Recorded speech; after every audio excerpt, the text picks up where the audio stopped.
Today, the Mentoring Triangle is joined by Dr. David Priestley, who is Head of Psychology and Personal Development at Saracens Rugby Club. David, welcome. Thank you.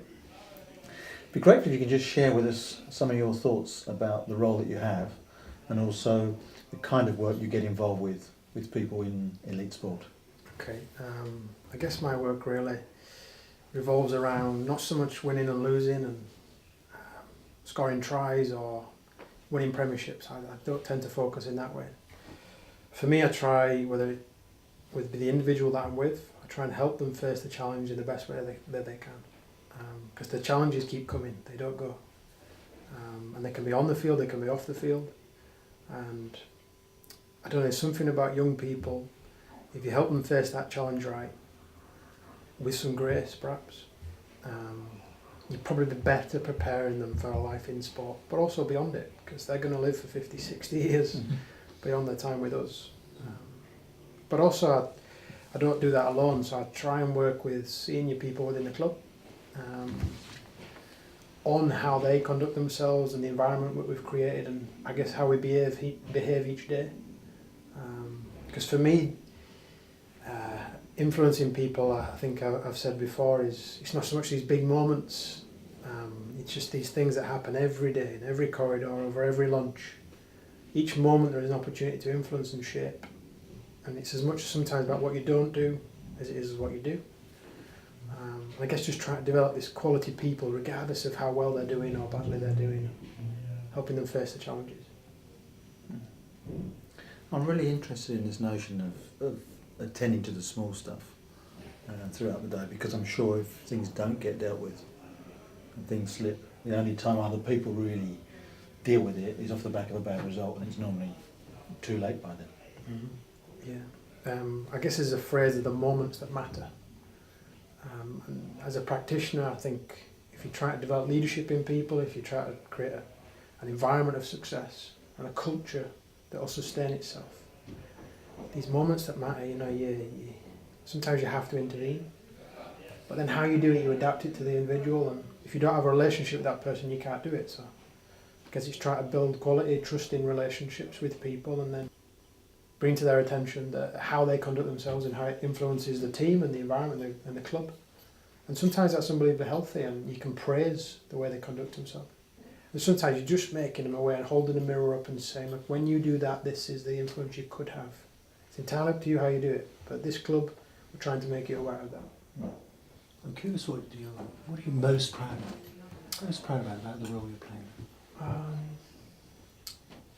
I guess it'd be easy to say that the fact that the club's been high, but that would be inaccurate because there's so many people that have contributed to that. I think I'm most proud of the influence you might be able to have on young people and their lives, really.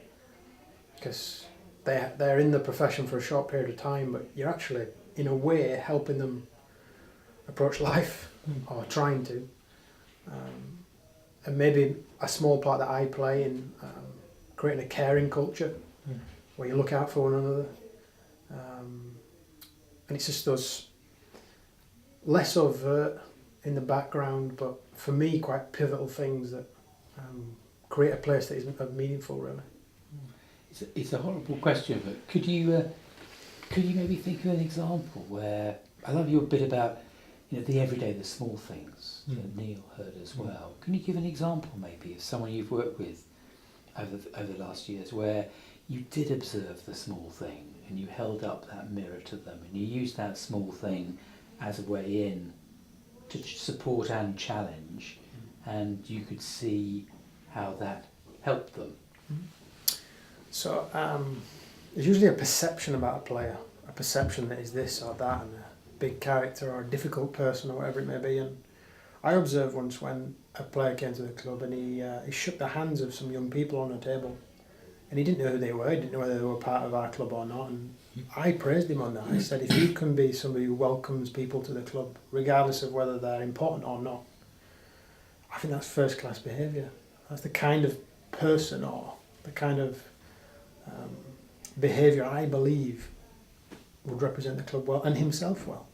So over a period of time, if he can be open to being welcoming to people, and I think that's a real good attribute to have. That's a good example, maybe a small example. And was that person surprised by that feedback and what it potentially meant to you, to him, to the club? I guess you'd have to ask him, but I think so. Yeah, I think there's usually an expectation that the only behaviour they picked up on is bad behaviour. So I think you can only do that if you've done all the other work prior to that. You know, if you've tried to focus on their strengths and what they're good at and what they do bring, it's only then gives you perhaps the right and opportunity to reflect to them sometimes when things are not so helpful or fruitful or healthy. And the first way is must build the trust a lot, must go a long way. Yeah, people talk to me about building rapport. And they say, like, build rapport with an athlete or a practitioner or a person. I think I don't want to build rapport, I want to build trust. And that takes time. For me, professional, high quality people are smart. And they have a social intelligence, and they sniff you when you're trying to build rapport. They sniff you when you're not being authentically interested in them or for some reason other than their best interest. So I don't try sometimes. Or I wait patiently for the relationship to build. Because then, you know, sometimes I can't play the part that helps. They might not need any help. So when there's a need in them, I guess that's the time to go. You spot that. I try. David, I'm really struck by rugby, Saracens, high performance, rigorous, robust, tough game. And you've talked about a caring culture. I'm just struck by that. You know, the contrast and holding those two things. Yeah, I mean, it's the best environment I've come across in sport, which has evidence-based practice and science and numbers and driven, but also a group of people who try and care for one another and look out for another, and that's quite rare. The marriage is usually one or the other, and I don't suppose one is just as good as the other. You know, I think it's probably the combination of the two. But you know, people think caring, they say soft skills, and they say it's the scores they try or the runs they make, or you know, all these outcome-based cliches. But you know, for me, caring and performance are related over a protracted period of time. They interlink, and that leads to that more often. It's hard to put a number on and put it in a pie chart, but my experience suggests so. Well, one of the things that really strikes me about you, and also the nature of the relationships that you engage with, is that they're got a wonderful foundation of respect, and I think you're one of the most respectful people I've ever met. And I think it's really important that values are reciprocated. So I'm conscious that right now you need to be on the road for an important game that your team has tonight. So, out of respect, we must let you go. Thank you. And also thank you once again for joining us on the Mentoring Triangle. Pleasure. Thank you. Thank you, David.